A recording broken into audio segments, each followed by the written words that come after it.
படத்தை முழுசாக தோளில் தாங்கி நிற்கிறது யாருன்னா தனுஷ் தான்.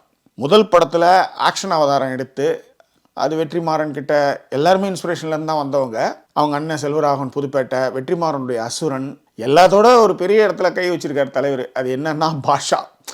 அதாவது 50வது படம் ஓரளவுக்கு அதை ஜெயிக்கிற மாதிரியான ஒரு கதையை எடுத்து அதுக்கு மானியத்தேனே பொன்மானியை போட்டு அங்கே அண்ணனா தங்கச்சியா இங்கே 3 அப்படின்ற மாதிரி அதை ஒரு திரைக்கதை எழுதுறது சாதாரண விஷயம் இல்லை. நம்ம எல்லாமே இப்படியான திரைப்படங்கள்லாம் திரும்ப திரும்ப நம்ம பார்த்துட்டு வரோம். அதில் ஒரு சரியான அதாவது ஒரு சூஸ் பண்ணியிருக்காரு இந்த கதையை. இப்படி ஒரு கதை தான் நல்லாயிருக்கும். ஆனால் உண்மையிலே நிறைய இடங்கள், அதாவது சந்தீப் கிருஷ்ணன் திட்டுற இடமா இருக்கட்டும், அவர் போய் இவர்கிட்ட சரவணங்கிட்ட பேசிட்டு வர்ற இடங்களாக இருக்கட்டும், கிளாஸாக பண்ணியிருக்காரு.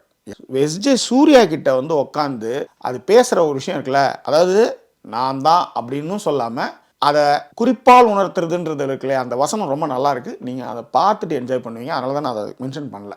ஓகே.